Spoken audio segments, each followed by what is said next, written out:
Sean todos bienvenidos. Mi nombre es Emanuel de Mata. Yo soy coordinador general de CRECET y vamos a estar en este canal de YouTube de CRECET con esta sección de estadística en casa. Esta sección está dedicada principalmente a los estudiantes de ciencias sociales que están llevando la materia de estadística y que durante esta pandemia y con estas dificultades que se nos presentan a todos en la educación en modalidad virtual, están teniendo algunas dificultades. Aquí la idea es tener grabadas algunas clases para que ustedes puedan consultar también el material si así lo necesitan. Por lo que si tuvieran alguna petición en particular, todos los comentarios son bienvenidos y podemos irlos trabajando también. Vamos a dar inicio entonces con este espacio de estadística en casa, trabajando con el concepto tal cual de estadística. La estadística la podemos entender como un conjunto de datos, el estudio del conjunto de datos que pueden ser referidos a hechos o fenómenos que son numéricos y que nos permiten hacer estimaciones y sacar conclusiones. También nos permite comprender mejor los hechos mediante la información recolectada. Esto quiere decir que la estadística va a basarse en números, pero esos números no son solamente tal cual el 10, el 27, el 54, son números que están refiriéndonos hechos o fenómenos y que han sido cuantificados y que por eso, porque han sido cuantificados y los tenemos organizados, nos permiten hacer algunas estimaciones para tener algunas conclusiones y poder predecir también el comportamiento de dichos fenómenos. Esta estadística entonces nos ayuda a cuantificar la incertidumbre y también a hacer estimaciones más precisas. Como seres humanos, quizá tenemos también esta parte de incertidumbre. El cerebro funciona también así. El cerebro necesita cierta estabilidad, necesita cierta sistematización también de los hechos. Y la estadística nos permite hacer eso, organizar todo lo que estamos viendo, ponerlo en números y tratar de hacer algunas estimaciones para poder disminuir un poco la incertidumbre, para tener un poco más de claridad sobre lo que va a pasar. Por eso la estadística nos permite hacer algunas estimaciones. Y, por ejemplo, este gráfico que tenemos aquí es una distribución normal y en ella hemos recolectado muchos datos. Vamos a pensar que desde el terreno de la psicología, quizá, pues no sé, encontramos nos disponemos a hacer una nueva prueba psicométrica quizá, y quizá estamos estudiando la ansiedad de los estudiantes dentro de la modalidad virtual. Y hemos desarrollado nuestro instrumento y todos los datos que nos ha arrojado nuestro instrumento y que han contestado los estudiantes han sido contabilizados y estos números los encontramos aquí. Al final del test, seguramente entonces tenemos un puntaje para saber qué tanto grado de ansiedad tienen los estudiantes desde que están tomando sus clases en modalidad virtual. Y lo que nos vamos a encontrar seguramente es que la mayoría de las personas que hemos entrevistado pues tendrán un comportamiento similar. Hay algunas personas a las que quizá no les produce tanta ansiedad el trabajo así, y habrá algunas personas a las que les produce más ansiedad que otras, pero hay un punto, digamos que es un punto medio, en el que se encuentra la mayor parte de los estudiantes que hemos entrevistado. En la universidad de la que estemos hablando que se ha llevado a cabo este estudio, pues seguramente la mayor parte de los estudiantes está aquí, es un 68.3% de los estudiantes que se encuentran aquí. Y esto es a lo que podríamos llamar la normalidad, porque pues, es casi el 70% de los estudiantes que tienen, digamos, este grado de estrés. Y no importa el tipo de puntaje que haya sido, no importa si al final del instrumento que yo realicé, este es un puntaje que, no sé, digamos, aquí está el 100 y aquí está el número 200, ¿no? Y entonces, entre el número 100 y el número 200 está la mayoría de los estudiantes.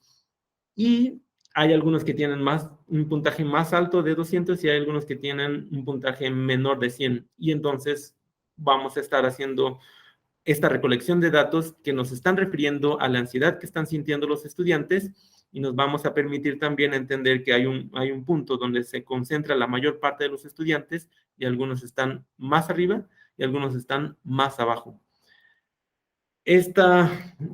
parte de la estadística también es importante platicarla al respecto de la separación que podemos hacer desde la estadística paramétrica y la estadística no paramétrica. Este ejemplo que acabamos de ver está referido a la estadística paramétrica. Los estudios paramétricos nos ayudan con medición de intervalos o de razón. Esto es algo que vamos a ver también próximamente en otro video y que lo van a ver también por aquí en cuanto a las escalas de medición, pero básicamente la medición de intervalo o de razón es una escala numérica y por eso la prueba de la que estábamos hablando en el ejemplo al respecto de la ansiedad se resuelve a través de números. Al final de la prueba tienes un puntaje de tal o no tal o tantos puntos.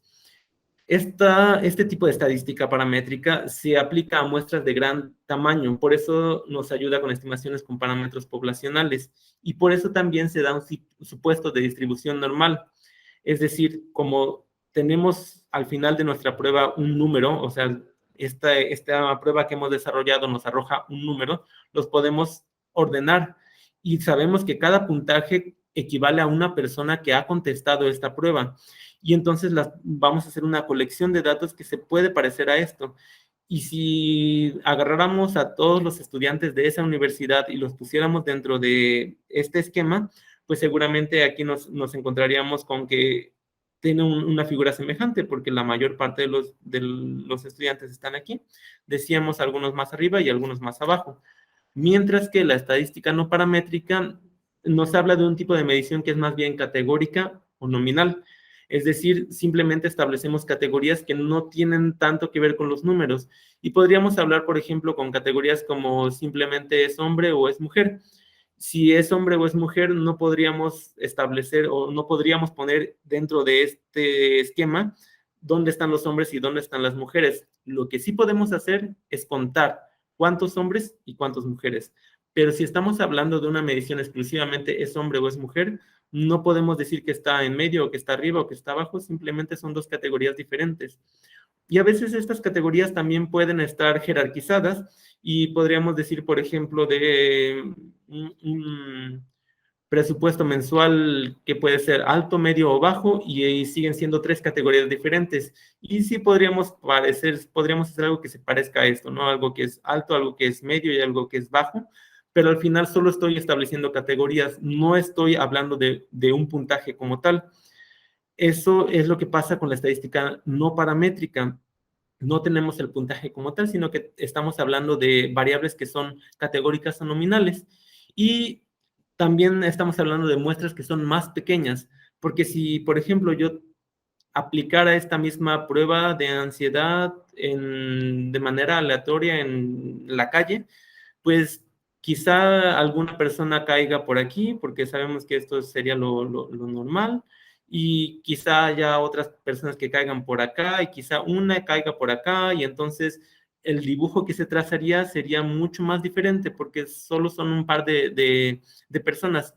Mientras que si tengo una colección de datos mucho más grande, como si estuviéramos hablando de una universidad en todas sus carreras, seguramente pues algunos puntajes se repetirían y como tienden a repetirse esos puntajes, se van coleccionando aquí y ahí es donde podemos encontrar una cierta normalidad. Pero si nada más hice 10 estimaciones, si nada más hice 10 pruebas, pues no necesariamente se van a ir acumulando así, quién sabe dónde vayan a caer. Eso es lo que pasa con las muestras pequeñas y ahí es donde estamos aplicando también estudios no paramétricos. Como son unas muestras pequeñas, pues tampoco se conoce tal cual cómo se da la distribución de estos datos. Y por eso también podemos hacer hipótesis sobre rangos o frecuencia de datos o mediana, porque no tenemos un número tal cual para hacer las estimaciones, mientras que en la estadística paramétrica, pues sí podemos establecer hipótesis en función de valores numéricos y decir, por ejemplo, que en esta prueba de ansiedad, a partir de un cierto puntaje, ya pasamos a una desviación estándar positiva, una negativa, o qué pasa a partir de un puntaje específico, mientras que en los estudios no paramétricos, más allá de hablar de un valor numérico, estamos hablando sobre los rangos que encontramos o una frecuencia de los datos que se están apareciendo o de la mediana tal cual, que son temas que también estaremos platicando en otros videos. Otra forma también de distribuir la estadística es como estadística inferencial y como estadística descriptiva.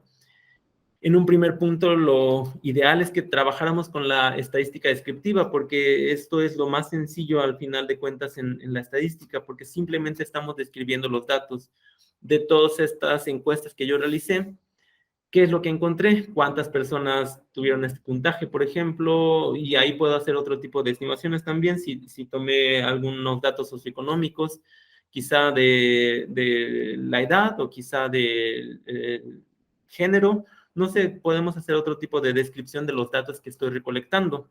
Y ahí estaríamos aplicando estadística descriptiva solamente para poder ver cómo es la muestra que tomé.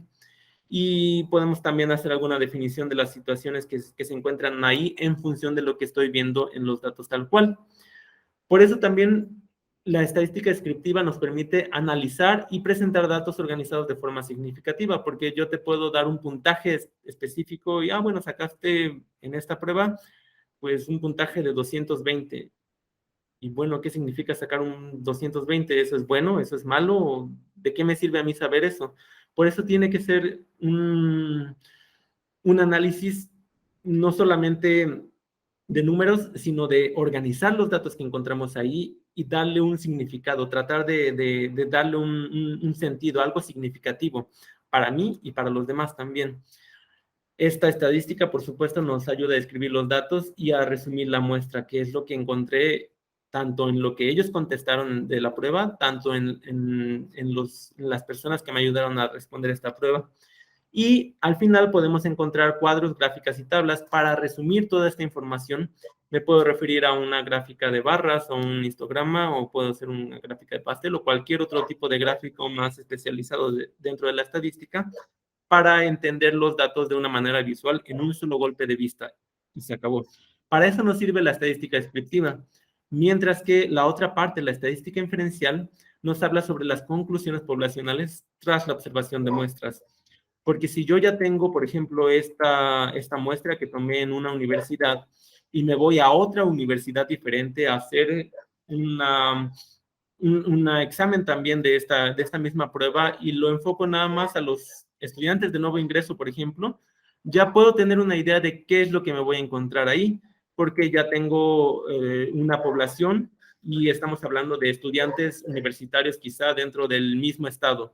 Y entonces puedo hacer algunas inferencias con los datos que yo ya tengo. Y a veces, aunque no tenga la población ya descrita, puedo tomar un grupo específico de una población y entonces puedo hacer algunos análisis y pensar que así como que se está comportando el grupo, es probable que se comporte también la población.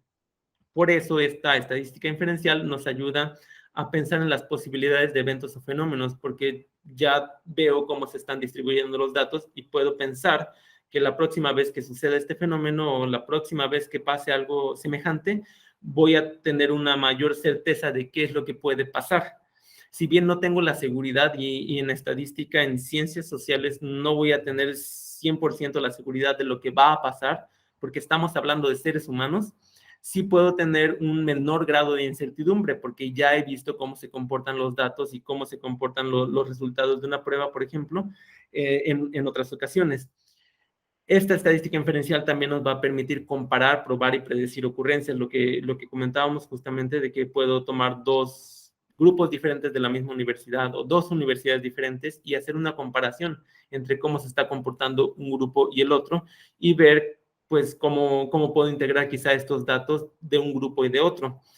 Esto también nos ayuda a dar conclusiones que van más allá de los datos que tengo disponibles, porque en la estadística inferencial, si ya pude aplicar mi prueba a un par de grupos, quizá ya puedo extrapolar los resultados a toda la población y puedo sacar algunas conclusiones para no tener que aplicar uno por uno, por ejemplo, a todos los estudiantes de la universidad. Esto entonces se trata más bien de probabilidad. La estadística inferencial nos va a hablar más bien de probabilidad, mientras que la estadística descriptiva nos va a ayudar a dar una definición de todos los datos que estoy obteniendo. Por lo tanto, vamos a empezar también este programa de estadística en casa trabajando exclusivamente estadística descriptiva y después vamos a hacer algunos análisis también de estadística inferencial. Pero les sugiero que nos acompañen entonces desde el principio para ver cómo se va desarrollando la estadística descriptiva y cómo podemos entender los datos que estoy recolectando y posteriormente vamos a hacer otro tipo de análisis para comparar, probar, predecir algunas situaciones que se puedan encontrar.